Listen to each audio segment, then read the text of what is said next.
So being in with the in crowd, I guess 50s and older are creating now. And so I always thought that I was too old. And when I named my channel 60 Starting Over, it doesn't mean you have to be 60 to start over. You may need to start over at any time in your life. You know, I've got 200 subscribers. Where did they come from? I don't know, but I'm so excited. I've got 200 subscribers out of nowhere. I used to regularly, not even regularly, there was nothing regular about it, but I used to post videos of things that I had done, right? So either somebody had recorded me or I did a live on one of the other platforms, and that's what was being posted. It was actually a woman who worked for me who was posting them for me. I knew nothing about YouTube. It was one of those things that I just was not going to pay attention to. I'll be on other platforms and that, but what am I going to do on YouTube? What am I going to talk about? And probably about 6 months ago, I saw a woman, gosh, I wish I could reference her channel, but she had just started and was trying to get monetized, and she did. And I think it's 1,000, I'm brand new at like doing anything with this. And I think it's 1,000 subscribers and 4,000 watch hours, something like that. And I said, you know what? I'm setting that goal. And so I did, and that's my goal. I named my channel 60 Starting Over because there was a tragedy in my life. There still is. My daughter became very ill at 31 years old and went from being in just a small hospital to being in Mass General in Boston on life support, where she stayed for 6 months. I had to stop everything. I lost it. I hate to say the phrase, I lost everything, but I kind of lost everything, right? I am self-employed. I had my own consulting business and I couldn't work. I mean, you can't work when your child's in the hospital. You sit with your child in the hospital. And so I am starting over. That's no joke. Like, if you look at my Instagram, yeah, I got 7,000 whatever followers. If you look at my Facebook, I've got, I think 4,000, but that's over years, right? And so it doesn't mean that I don't have to start over, because that's exactly what I'm doing. I'll talk more about her story as I promised in other videos, but for now, here I am, like, what am I gonna do? Go get a job? Like, what am I can't. I'm her full-time caregiver. So I can't leave the house to go get a job. And so my business, yes, I can do a lot of that online, but scheduling 1 hour coaching and 1 hour this and that, you know, I have to be very tricky with it. And so whenever I saw this woman talking about getting monetized, I'm like, I don't even know what that is, right? I was so afraid of YouTube. I don't even know what that is. And so here we are. And I'm like taking a chance. And I'll tell you, so many people out there now are watching Miss Dodash and giving her so much credit. And I have to too. And there's a couple of other creators that are doing the same. But why not? Like, why not? I've got 200 subscribers. Like, I don't know where they came from. I don't know, like, who they are. I can't wait to talk. Like, comment, let me know you're here. But I know that I'm not taking no for an answer. I had posted a video about getting the car loan and being self-employed and all the things and over 60, blah, blah, blah. The thing that I told the dealership is, I'm not taking no for an answer, and I'm just not. Like, I'm not that person. I'm a Cancer. I don't take no for an answer. I just don't. I've always gutted. I've always gotten whatever, like, vehicle I had my eyeballs on. And so, like I said in the other video, that's not going to change. But things do change when you get over 50, and then when you get over 60. It's very interesting. You know, a lot of people, I mean, not to whatever, but a lot of people don't know that I'm 61. And so that's part of it. But the other part is, you know, when you put your birth date on anything, how about scrolling that thing down 52 times like we're on The Price is Right when you're trying to find your birth year? But all that to say, if I can come up with 200 subscribers just barely starting to post and upload videos and still trying to figure out what I'm doing, like, you can too. And I know there's a movement out there, and I know that, like, even Miss Dodash, I think she's 52. You wouldn't know it to look at her. And she's creating the life that she wants, and that's what this is all about. You know, I've taught that stuff for years, but here I am. You know, I had a condo in Hawaii. I had to give that up. I just, you know, I couldn't float all these things. You know, I was not working, like, not working, right? When you're self-employed and you see clients for your business and you're sitting in a hospital bed for 6 months, you can't work, like, you cannot work. It's not that I didn't want to, although I probably wouldn't have been much of a consultant or coach or whatever from the ICU. But it's that life throws you curveballs, and you just got to pick yourself up and figure out how you're going to go on. That's all.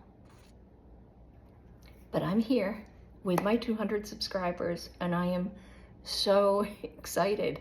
And I made a commitment to myself. I think last week, that I was gonna make more content, make more videos, do all the things, start talking about the things that I know, which is actually manifesting the life that you want, which I'm trying to figure out for myself again. And that's the content. Like, I've always been an inspiration to other people, and now I've had to look to other people to be an inspiration to me.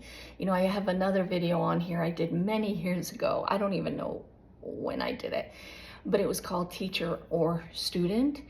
And it reminds me, I listened to it the other day, and it reminds me that I don't always have to be the teacher. I don't always have to be the leader, right? And when you have a child who you don't know if they're gonna live or die, it brings you almost back to that, all I can explain is like the new mother feel, right? And like, okay, life is changing. Now what do I do? Life has changed. Things are different. You know, I have someone to take care of. I have someone to keep alive. And, you know, that's my goal every day. And my second goal is to be here, be creating, hopefully get monetized, and just find this as a way of reaching out and reaching more people. I remember before she got sick, I was actually on my way, because I live in South Carolina and she lived in New Hampshire. I was actually on my way to visit her up in New Hampshire. We went and got our hair done. We went to lunch, all the things. And I remember on my way, I was driving, and I remember thinking, what would it be like if nobody depended on me, right? What would it be like if I didn't have to answer to people? What would it be like? I'm just tired. You know, I've been doing this as of today, like 16 years or something. What would it be if, like, finally somebody was like taking care of me and fixing my stuff, right? And ego gets in there as like, if you bring yourself down to where other people can help you, they're not going to think you can be a helper anymore, right?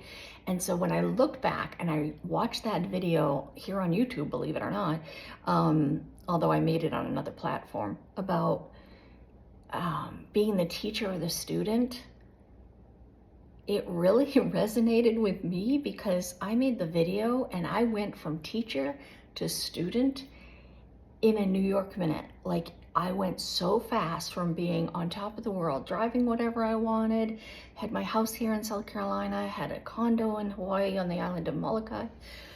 And I think about that and I'm like, wow, I thought that was everything until it wasn't.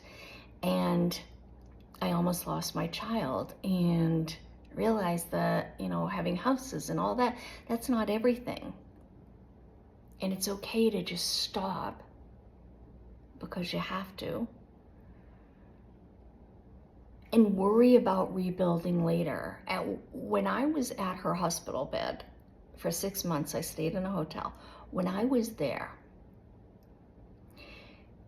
I wasn't thinking about how am I going to make money when she gets out of here? Like, how am I going to take care of her and work? And like, I, when you're listening to the beeping and all the sounds and the blood transfusions, all the things, you're not thinking about what it's going to be like in 6 months, in 6 weeks, in 6 days. You're just thinking about right then and there.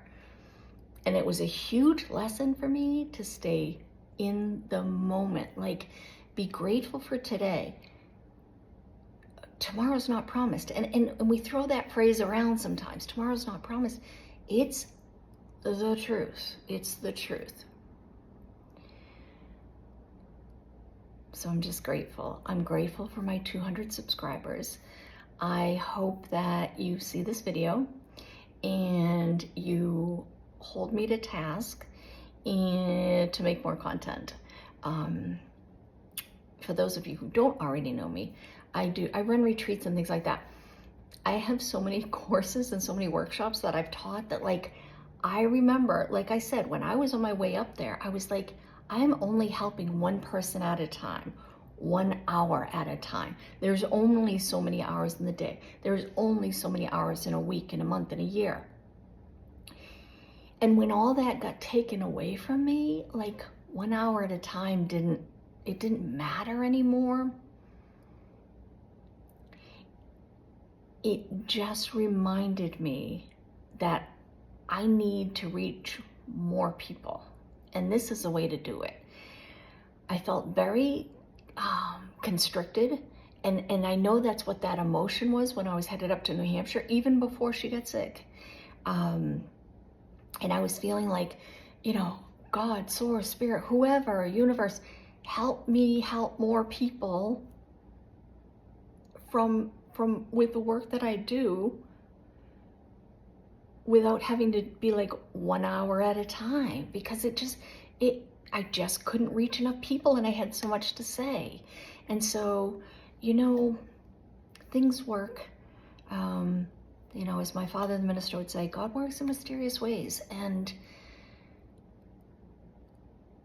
this happening to my daughter, and I keep pointing that way because she's in bed, this happening to my daughter and reframing and restructuring my life pushed me into finding a platform where I can reach more people. I can reach the entire world on this thing. Like, I can reach the entire world. Like, that's what I asked for when I was driving up to New Hampshire before she got sick. That's what I asked for. I want to be able to reach more people. I have so much to say, so much to teach, and so much to share. And I thought I had a lot to share then. I had a lot to share now. So hopefully you'll stick around. Thank you. I don't know you, but I love you. And I can't wait to see more of you. And you certainly introduce yourself, say hello. I want to be able to interact. Sometimes being a caregiver, if you are a caregiver, it can be a lonely world, because sometimes it's just your child or your person or your loved one and you for hours and days at a time. And so come say hello. Let's be friends. I'll be back soon.